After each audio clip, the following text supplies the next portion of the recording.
your camera, make sure we're all in there.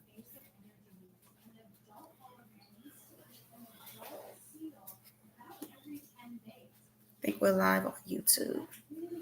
Okay. Fix my hair for a little bit. Okay. Hello, Facebook, social media. I think mine looks a little blurry. Oh boy, you just interrupted our That's thing. fine. Go ahead. Okay. Anyway, again, hello, Facebook, social media, YouTube, and any platform you're watching us on. Most likely it's going to be Facebook and YouTube right now, as my wife is trying to fix. Can you one of the lower your cameras up. camera a little bit? Let me see. I guess that'll work. All right. Anywho, gosh, they keep turning around. All right, that's good. All right. So welcome to Coffee Talk with Jim and Ash. I am Jim. I'm Ash, and he got it right. Everybody give a hand clap. Give a hand clap. He finally said his name.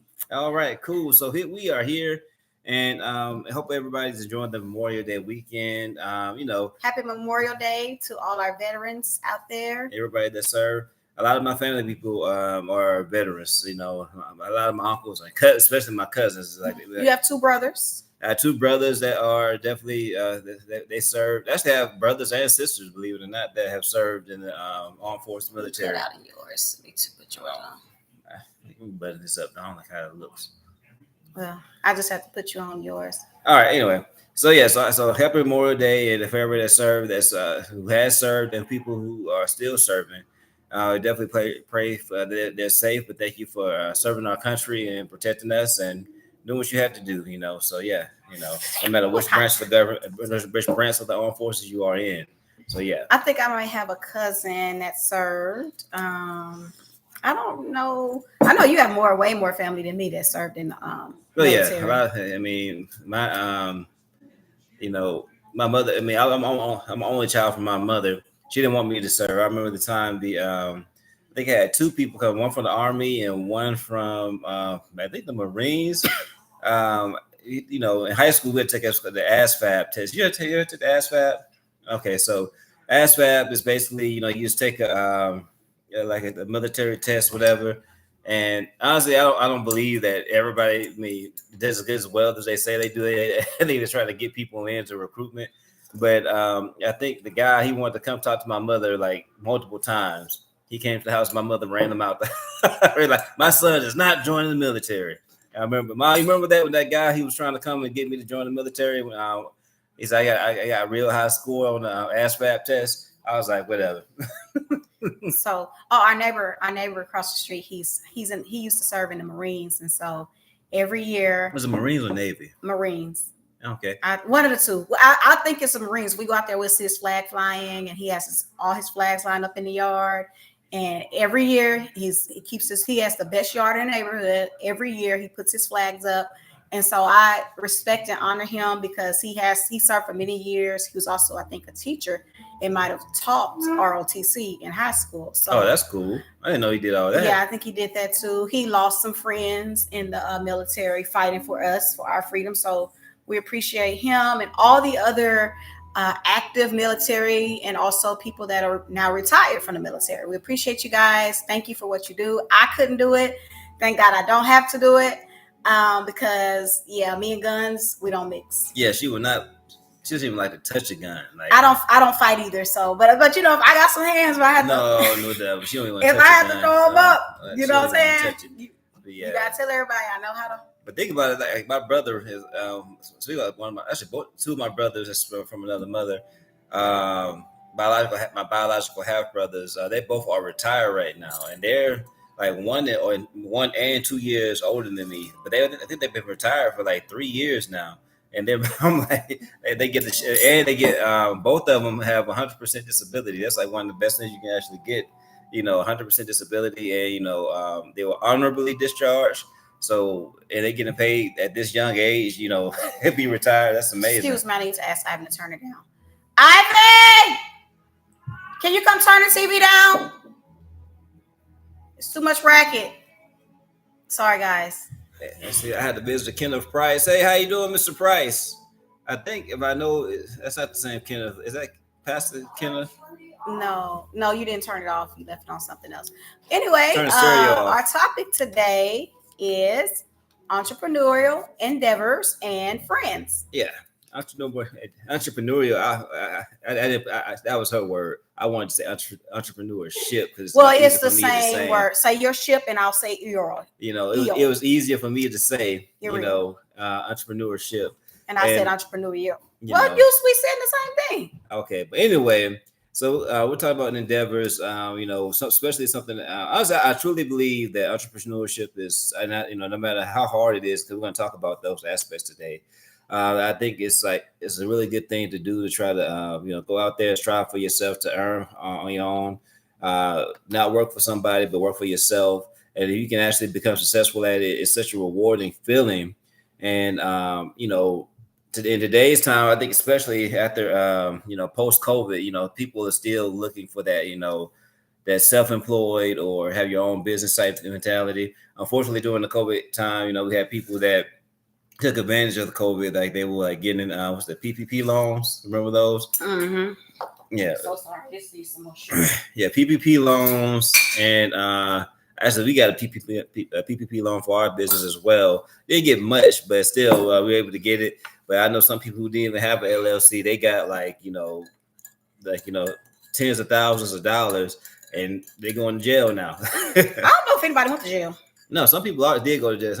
A lot of people got caught, and they're going to jail. They did go to jail. And some people didn't get caught, but, never know. It might be a matter of time because, again, the IRS can audit you anytime.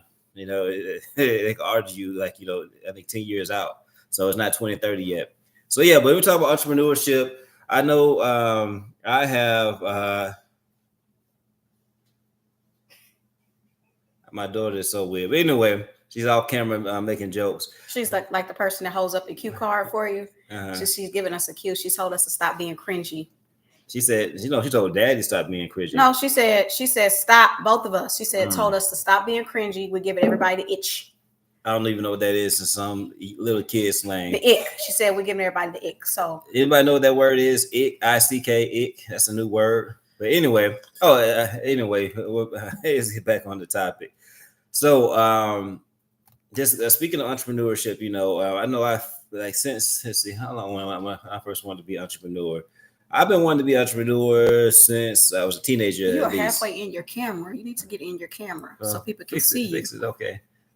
Come on over. I think that's better. Okay.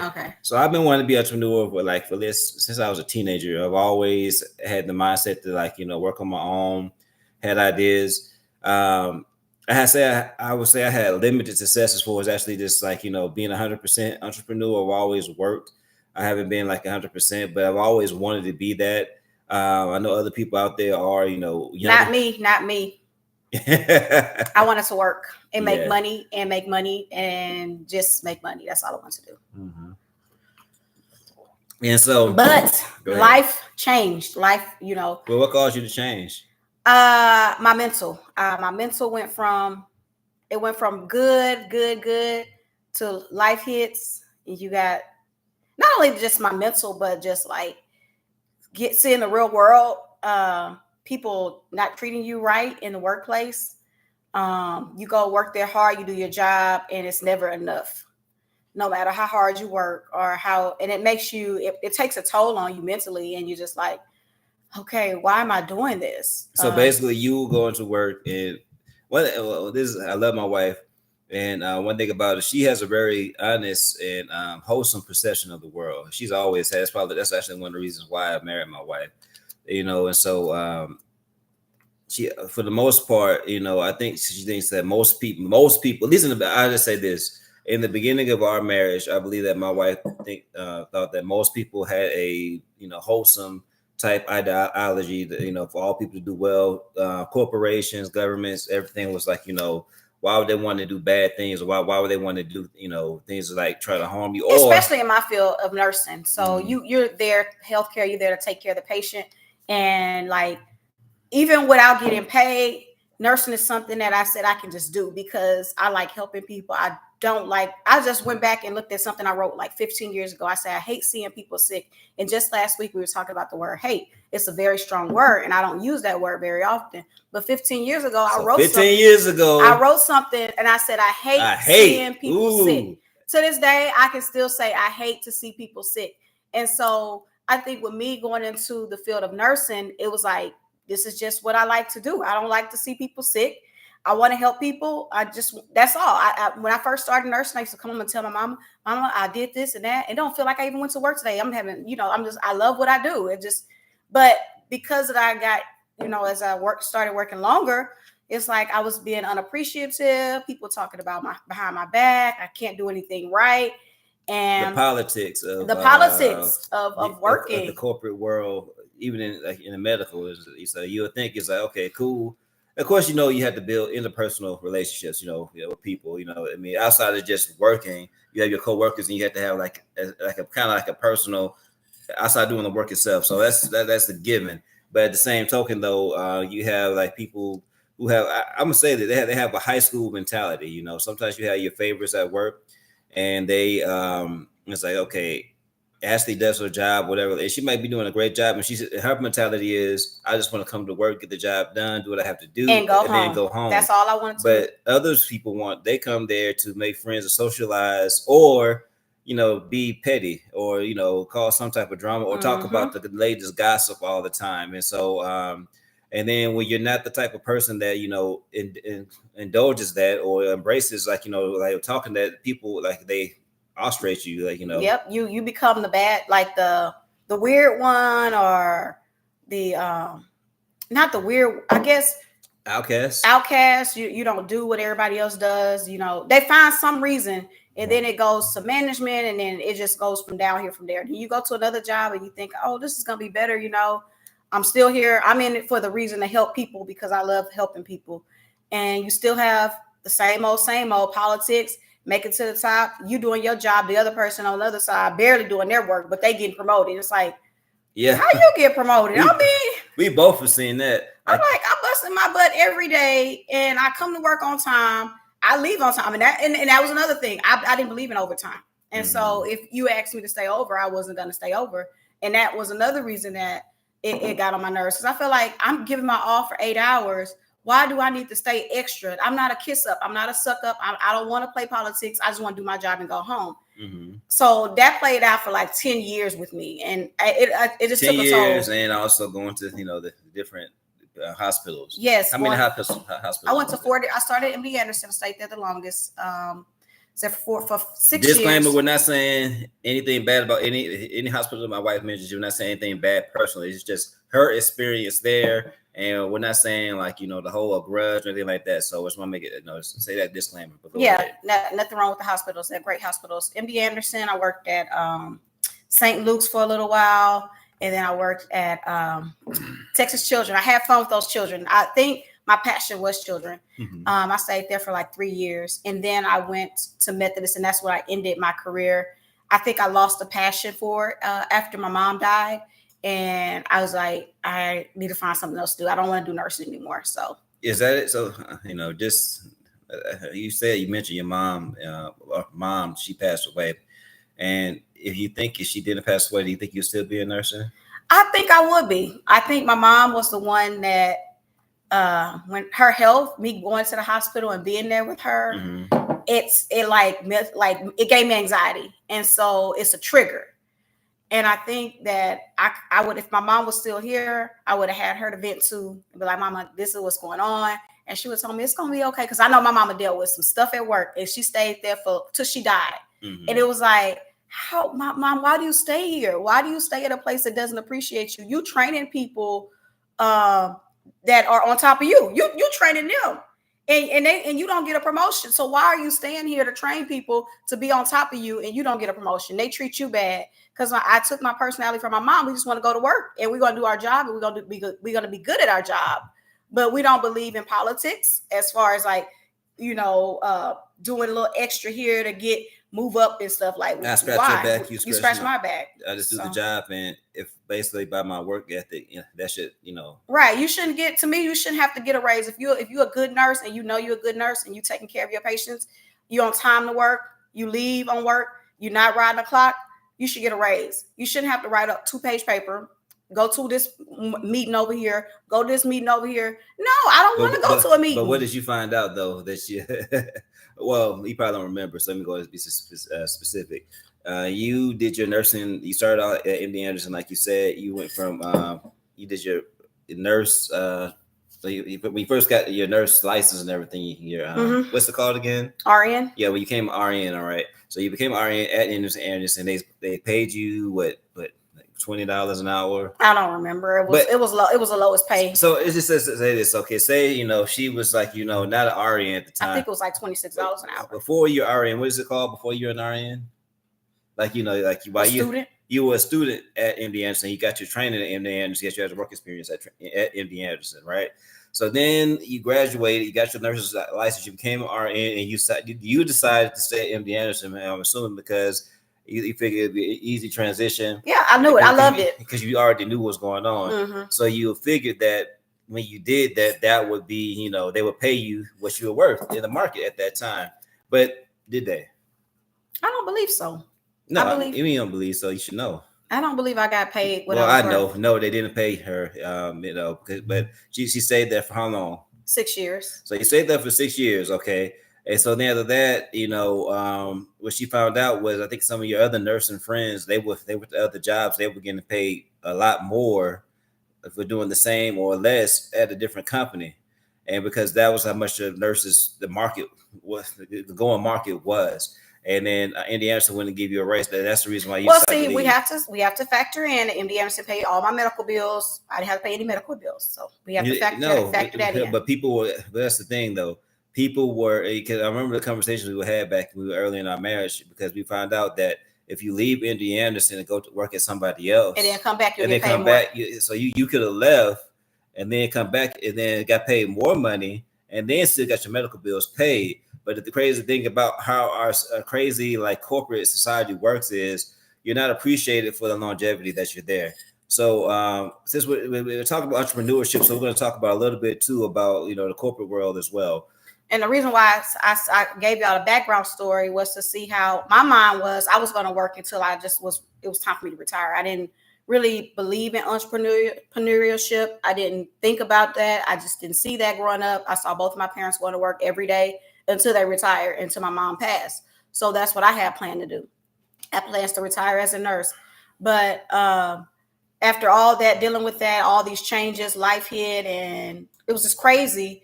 I just said, Jamal, I don't know. I don't know what I want to do. I just don't want to nurse anymore. And so I started trickling out on my own and doing my own thing, from taxes to notary to I made a brand, a GOAT brand, God Over All Things. I wrote two books, actually, 3 books. The third book is in my computer. I just haven't edited it and all that good stuff. So I have the ability to be a leader, and I know that. And I've been trying it, not very successful right now. I just say right now, because typically speaking, when it comes to entrepreneurship, there's a grounding period. Some people's grounding periods are, longer than others. Some people have a short period. Some have before they hit that, success portion of it. And that's what we'll kind of talk about today. Is like sometimes that can be stressful, because it's like you feel like you've been doing something for so long, or you try certain endeavors and then it come out as successful as you wanted it to be. And that could be like, very like mentally draining, mentally fatiguing. And so the thing is, the only thing you can rely on, first off and foremost, you have to rely on God, right? You talk to him and pray to him about it, but then you have to talk to your spouse, rely on your spouse, and then you have to lift each other up. It's just hard. It's not, just to be, it's like, oh man, I thought for sure this was going to be a sure thing that this was going to work, and it didn't work out the way you want. And then after that, perhaps some of the things that you have done in the past, is like, okay, it is a sure thing, but it's just like you need another component to it. It's kind of like a Big Mac, right? Like, you first it might start out as a regular hamburger, and it has nothing, like it's just like a hamburger, the meat and the bread. That's all you have, right? But you're missing some components to make it a Big Mac. You might need for your business or your idea. Like, I'm gonna leave it right now, and I'm gonna just come back into it. I can add some lettuce, or I can add some tomatoes to it. I can add ketchup and mustard, and then after that, special sauce, whatever special sauce to get it to where like, oh man, that's special sauce, whatever ingredients you add to that hamburger, because it goes from a hamburger to a Big Mac. People like, oh yeah, let's get it. I want to get Ashley or Jamal's Big Mac.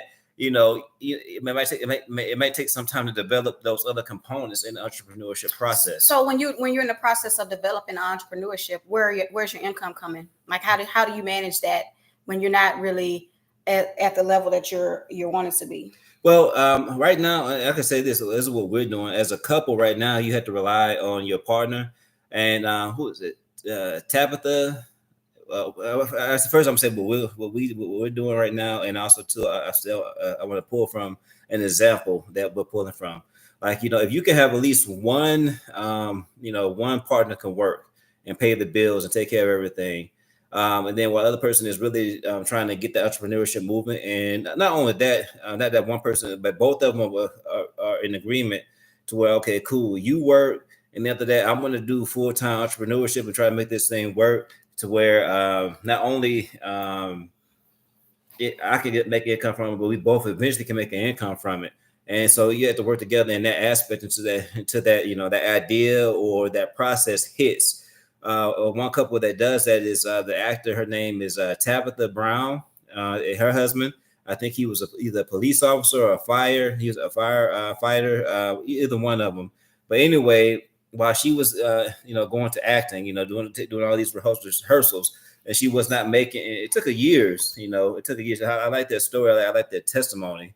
Is that it took her years to actually get established as a good, real-time actress, where she was getting paid, getting money, and things like that. But during those times, though, her husband was holding it down. Like, he was going to work, paying the bills and everything like that. And then finally, it hit for her, like, where she was getting a lot of, she was getting a lot of movies, a lot of TV shows, and she was getting paid the money that, basically her effort over the years of not getting paid what she was worth is paid off. She put in the work, she grinded for those years, and then she said, and then, and when she started getting, the accolade and getting the money, the success portion of it, she eventually told her husband, like, you know what, now you don't have to be a police officer or a firefighter, whatever his occupation was. She allowed him to, come back and then do, and pursue his dreams. And I believe that's kind of like that's really what we're in a sense trying to do now with us. I'm working, and my wife is, she's on the entrepreneur side. And the thing is, when it comes to this is the thing too that you have to look at as success. Like, sometimes when you're in entrepreneur space, you might see other people, or just well, in your head, success is here, right? It's like all the way up here. But you have to be happy with the little successes that you have too. It might not be like up here, but like when you wrote your book, right?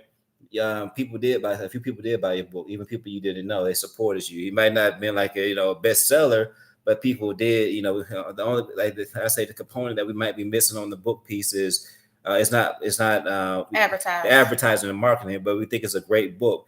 And so when we get that advertising marketing piece in there, it's like, okay, cool. I think that could take off. So we have. So yeah, I do have I have some skills, and I have the talent to be able to do that thing. I do believe God has given me a gift of leadership.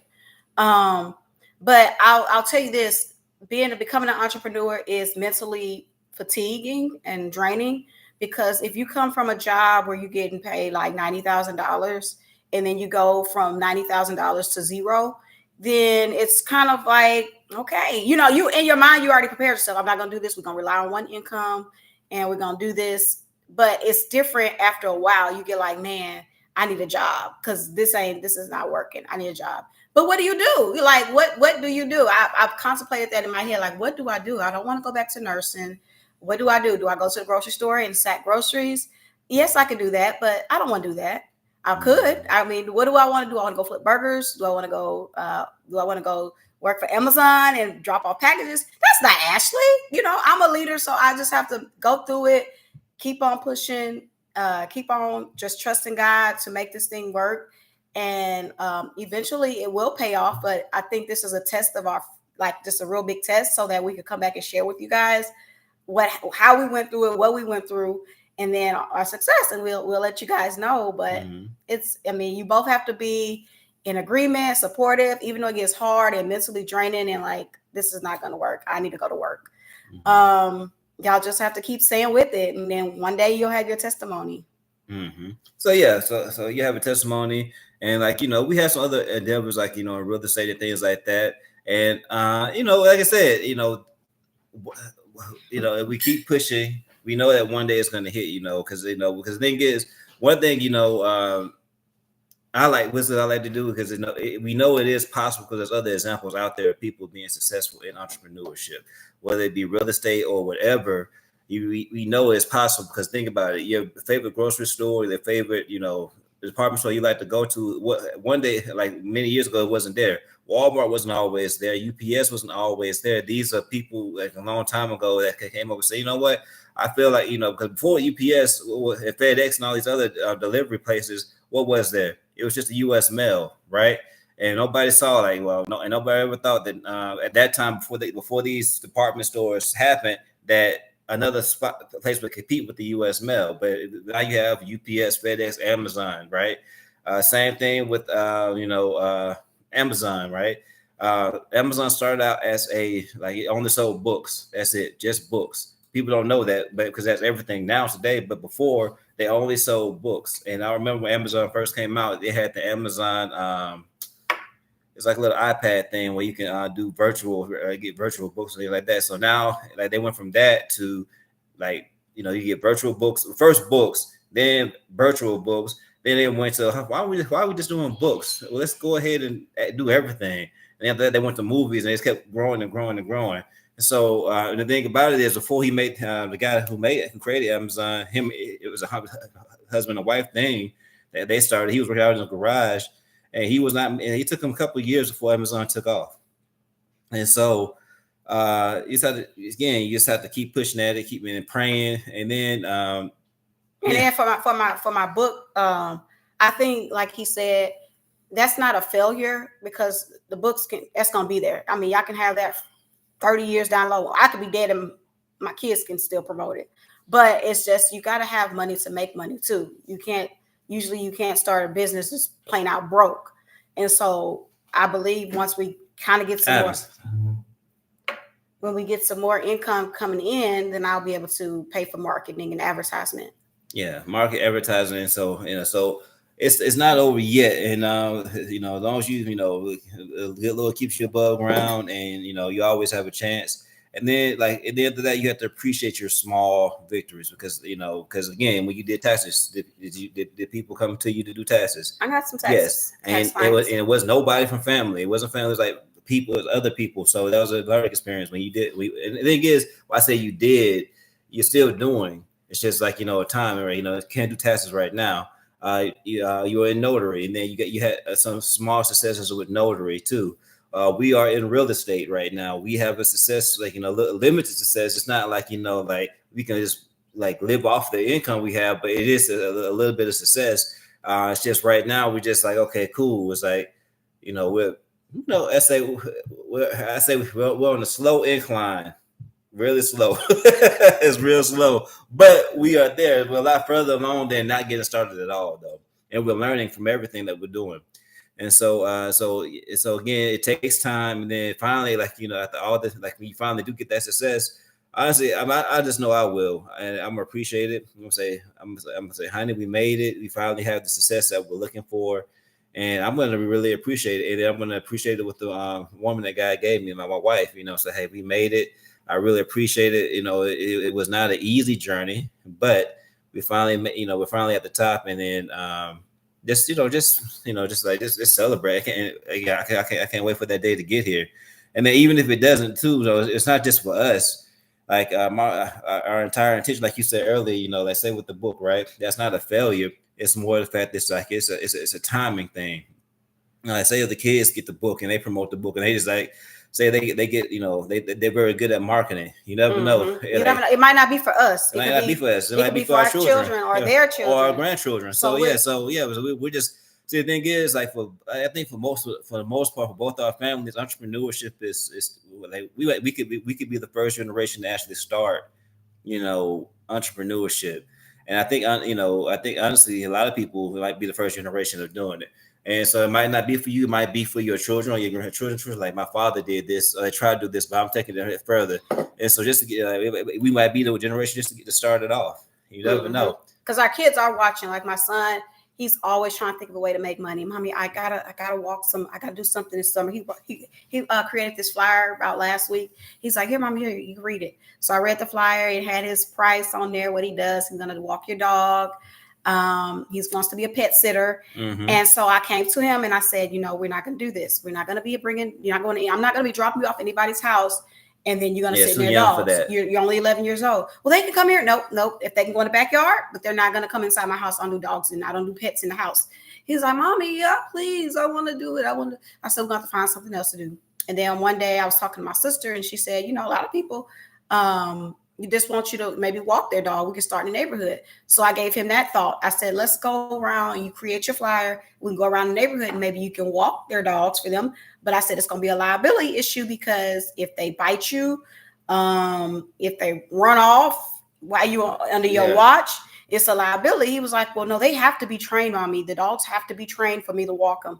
I said, okay, well, we can talk about it. And I guess the way we can do it is this, when I went skydiving a long time ago, I had to sign a waiver. And like, basically, if I signed a waiver saying that if something should happen to me, I get hurt or I die, God forbid, that I couldn't sue that company, or my family couldn't sue the company because I'd be gone if something were to happen. Perhaps we could do something like that. I don't know. I don't trust signing a waiver because if my son is walking a dog and attacks him, what are we gonna do? No, not if a dog attacks him. I'm talking like, say if something happens to the dog, the pet. Oh, well, I'm not concerned about the pet. The thing is, we have insurance to protect him. Well, I know insurance is gonna bring my son back if the dog attacks him. Well, God forbid, but I don't think he can get hurt. I can say that he definitely get hurt, but he's not. Well, we'll have to vet the dogs ourselves. Like I would vet, like if the dog was too big or something. If it was a small, basically, I say no dog more than 50 pounds. Well, but anyway, the point that we were going with was it may not be for you at the time as an entrepreneur. It may be for your children. It may be for your children's children. But somebody has to start the process. Yeah, someone has to start the process. We are starting together as a couple. It's not just him wanting to be an entrepreneur, but myself as well, because you have the freedom to make your choices. Nobody's judging you. You basically do your work the way you want to do your work. And you don't have to worry about not getting paid according to what kind of work you put in. Yeah, definitely. So basically, like the market, it's like this, especially when you're starting off, there's no office politics. Or if you want to say politics, it could be politics between me and you, right? Well, it can be politics between us. I don't know. You can do what we're gonna do. You don't like the way I don't like the way you writing on that piece of paper. You go write yourself. You're not documenting that right. Well, document yourself. I need you to send this email at 12 o'clock on the dot. You can send it at 12 o'clock on the dot. That's what I'll tell you. You can do that. I'm going to send you. But these are things that, in the office, because I just say this too, like, the former job I used to have, I'm going to say Comcast Xfinity, right? And I was selling cable door to door. And I thought I was pretty decent in it, right?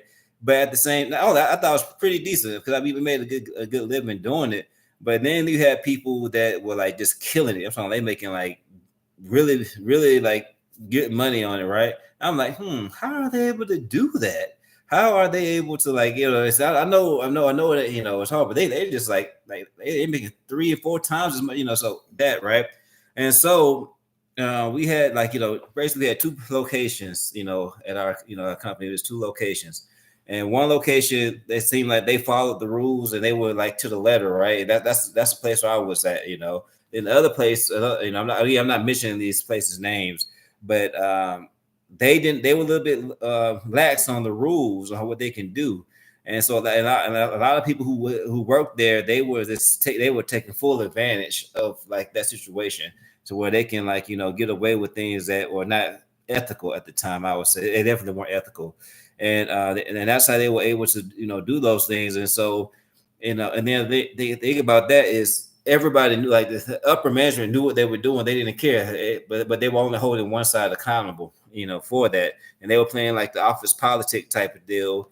And it's like, well, wait a minute, if they are doing this, why can't we do it? Why are you holding us accountable? Because they had their favorites. And that's just like, that's really what it was. And so stuff like that makes you like, man, that's just not right. I want to do my own thing, but I'm going to do it, in an ethical way. I don't want to do, take advantage of things like that. And so, but but I mean, there's a lot. I mean, it's like this. There are benefits to entrepreneurship that we aspire to obtain. But the thing is, before you get to those benefits, you just have to you have to go through the work. You have to do the work, do the lead work. You had to ground it out.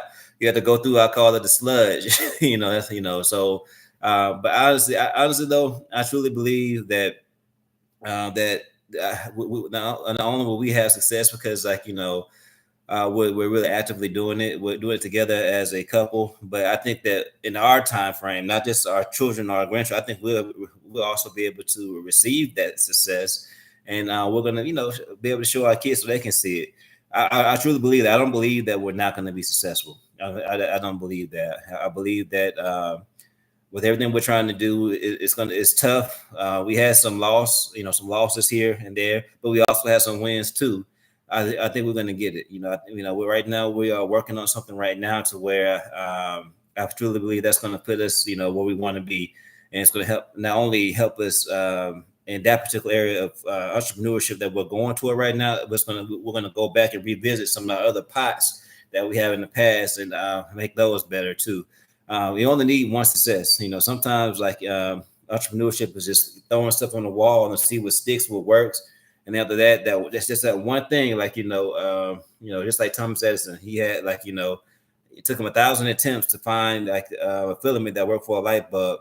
And then he'd say I didn't fail 1,000 times. I just found 1,000 things that didn't work until I found one thing that worked. But I will say this: entrepreneurship is not for everybody.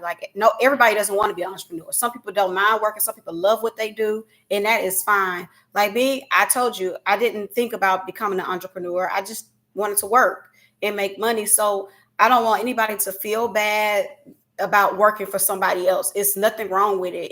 If that's not what your heart desires, it's not what your heart desires. Mm-hmm. And so I wouldn't quit my job and say, you know what, I want to work for myself today.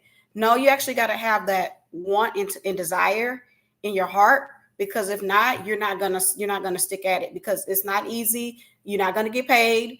Off the bat, up front, you have to work. I say we did get paid some other ways too, some other wins we have. The tax breaks we got. This for having that. You get some tax breaks, but I'm saying it's not going to be a regular income. If that's why you think, okay, I'm going to become an entrepreneur and work for myself. Well, you have to have goals. You have to have a service that people want. You have to have a service that people like.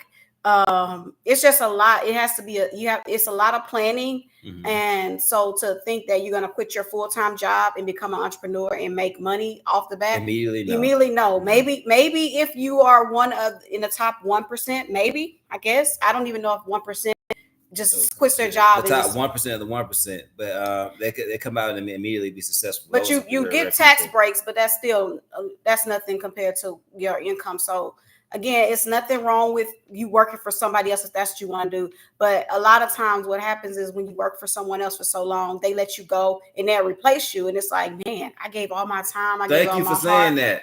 My energy to this company for 10 years, for 15 years. Oh my gosh. And now they let me go. And now you're like, you know what? I'm going to give me a side job because I don't ever want that to happen again. Mm-hmm. So sometimes if you forced into it. Now, so that's a forced situation. It's not that you had the desire, but you got forced into it. And then from now, it's like, I'm working for myself from now on because I don't ever want this to happen to me again, where they let me go after I gave all my time. I got up at 6 a.m. for 15 years.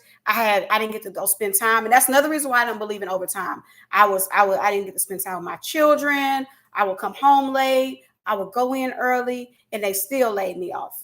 Even after everything I gave and did, I didn't believe in overtime. Oh, she did. She's not speaking, for herself. This didn't happen to her. No, that didn't. That make it sound like this happened to you directly. That did not happen to me directly, but I have heard numerous stories. You didn't have to hear. You have an example on me. My husband, for instance, was one. Well, he's a prime example. He was laid off during COVID. He gave all his time and energy. She was really surprised. Said people call him Mr. Comcast. You call me Mr. Comcast because you work. That's all he did. Work. Every time I look around, I was a single mom because he worked so much, and I was working too. But when they let him go, I was just like, "What in the world?" Like I just quit my job, and they laid you off. What in the world? Yeah, that was crazy. It sucked. It sucked. Yeah, going back to that. Yeah, so that was if anybody would have got, you know, I was like, you could have got laid off when I was working. They didn't lay yeah. you off. They laid you off at the wrong time. Like I was working, making good money. They could have just kept you work. They could have laid you off then, and I just wouldn't know. I had to. COVID happened, and it caused a lot of things to happen. And honestly, I'm not going to even lie to you. I was literally, I mean, when I say I was caught off guard by it, I was literally like caught off guard. I was like, you know, because they had layoffs before COVID, right? Like my company has had layoffs before. They had, you know, but usually how they would normally do it, they would lay off the low hanging fruit, people that weren't performing well, people that were like, you know, just underachieving. And I'm not saying I was like maximum overdrive, but I definitely was like, you know, above average. And so to see that I was laid off during that time, I was truly surprised. And actually, I was a little hurt because I was like, dang, wait a minute now. It's like I'm training people. I'm doing a good job. I'm making sales. I'm here. I was the last person I would think would get laid off. So I was like, whoa, I got a decent severance and all that stuff, but I was just, and that's why, like, ever since then, you know, although entrepreneurship, I'm not gonna lie to you, it's like it was one of the hardest endeavors that you probably ever undertake that you ever have to try to do. But with that being said, I think that, you know, my wife said, you know, she doesn't think that you don't have to be an entrepreneur if you don't want to. It has to be a choice.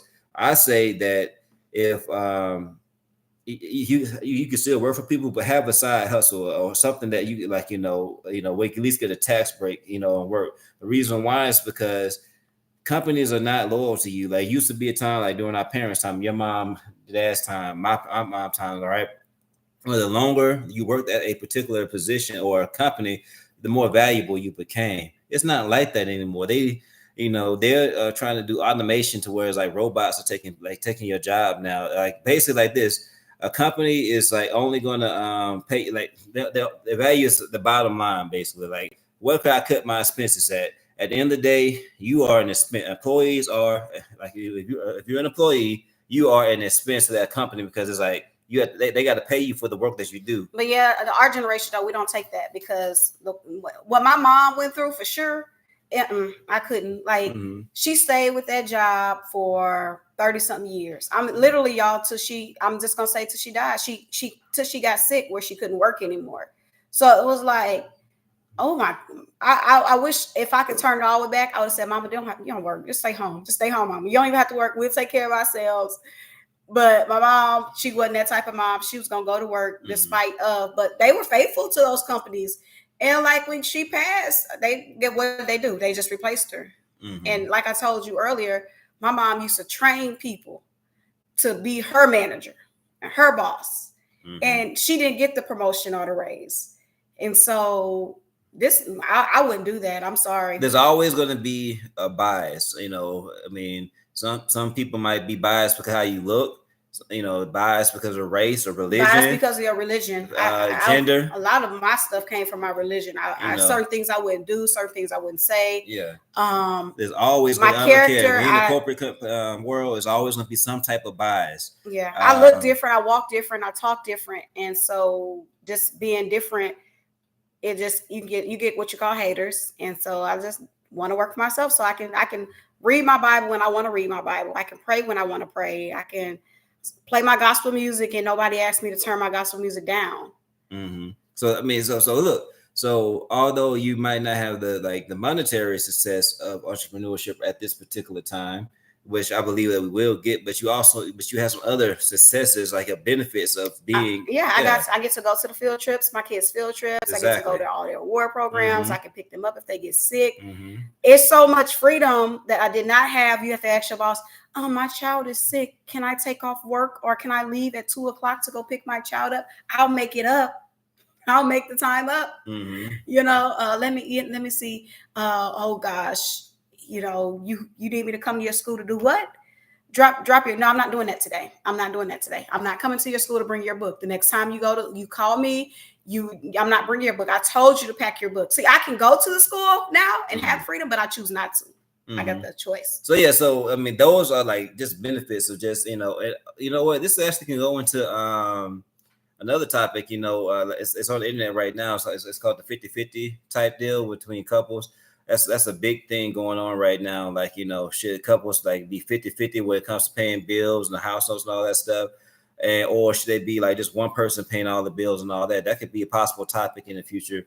I think because of how our relationship was, is not was, but is right now, these benefits. I mean, it's never 50-50. It's always something, whether one person is paying the bills or not, the other person is doing something. Like my wife is taking care of like for field trips or sickness, or the kids, she's there for she's there. Doctor's appointments. Track practice. You know how many parents are not there for their kids in those situations, and they miss out on those times. We're not being negative and saying it's the parents' fault. You just have to, at this point in our lives, we set ourselves up where we can do that. Some people cannot afford to do that, and so we set it up where we were able to live off of one income. We paid off some big bills, and that way it afforded us the ability to live off of one income. Not saying we want to continue like that, but until we become successful entrepreneurs, this is what we have to do, and it does free up my time to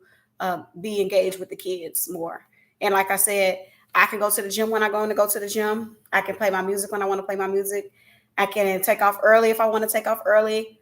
I can, whenever I want to work, I can work. Mm-hmm. So I think honestly, entrepreneurship. I'm gonna say I think everybody should have some type of entrepreneurship side hustle. Even if you like the job, even if you love your job or position, I don't care. You should, because the thing is, a company right now, no matter what company, they're not loyal to you.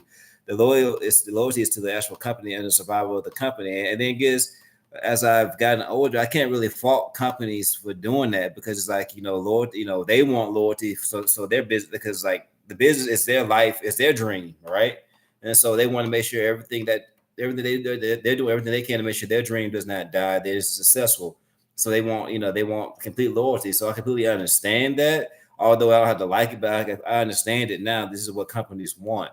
And so if I ever get to the point to where we get to a point to where if we have like a big company, major company, my goal is to always try to just to be fair. Like, that's, just be as fair as possible. And then, and do like, and run the company like how God will have us run the company, man. Cause I don't want to be unfair. I don't want to have, but as, things get bigger, just, things happen, but I'm trying to run the company as fair as I possibly can and treat my people right. Because, because in our situation, I wasn't treated right, or we weren't treated right, but we want to make sure we treat people right, because we're God-fearing people. Mm-hmm. So, well, now we discussed entrepreneur. We have about 10-15 minutes left on our show, but we put on there and friends. And you asked me, what are we going to talk about with friends?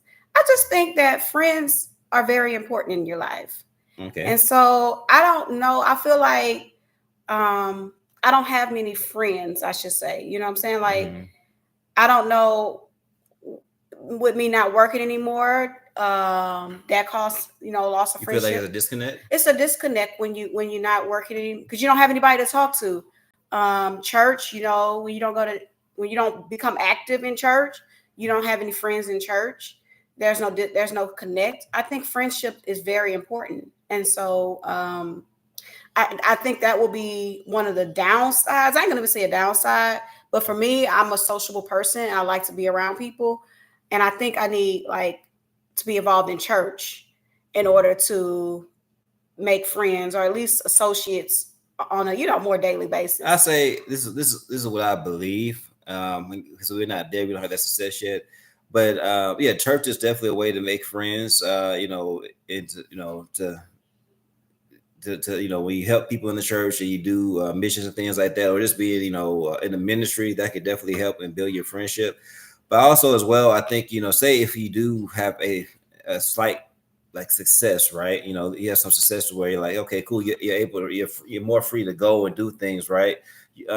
I think having a certain level of success in entrepreneurship allows you to network with different people who kind of like-minded or a similar situation as you.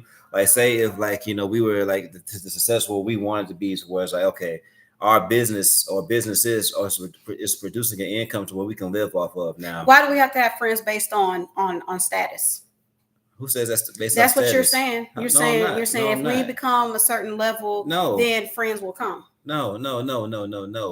So right now, because I am working and you are you said more free time, but the thing is, I'm saying that if we have a business that when you say successful, I'm just saying is being able to live off the earnings of our business, then that allows us to have more time. So you're saying lack of time equals lack of friends? Lack of time, lack of time is because because lack of time is harder to make friends. It's like, well, what about me? I have more time. Why are my friends? Why is my friend list dropping? Well, that's a personal decision because you have the time. So that's what I could say. Like, you can do more in church. You can network, look up online and network with different things. What church am I going to network? You said church. Yeah, you don't want to say church. We have a church home that you can network with and do ministry things. You choose to do that because you have the time to do that. But I do have the time to do that. But and again, I don't want to open up the can on church right now because that's a whole nother topic. So I'm saying, so basically, you have the answer to the questions that you have. Right, I have the answer, but you don't agree with you don't agree with what I want to do with my friends. You won't allow me to go and do what I want to do with my church. Okay. You making me go somewhere I don't want to go. How am I? Okay. I'm not okay. We're going to this church. We're going to the church because as a family. As a family, right? And I'm going to be as a family. But the thing is, though, you can't say you don't have the time to do something. You have the time. I do have the time, but if I don't have my husband's support, then what makes me want to go? But if I don't have my husband's support, you have a church home and you choose not to go. So I mean, I don't have my husband's support at that church because my husband has to work. Again. But if I go to you have the opportunity to go to a church, but you choose not to. Does it matter what church I go serve at? Yes, I mean. We first got married. We agreed, as even in our covenant, that we're all going to go to the same church. I said, can I go serve at another church? I can go to one church but serve at another church. No, that's not how our covenant works. But if we go to one church, so basically you want to break the covenant that we wrote as a marriage. I didn't break a covenant. I didn't say go to two. I said serve at one church and go to another church. No. That's what I said. Serving and going all in the same spectrum. So let me ask you this.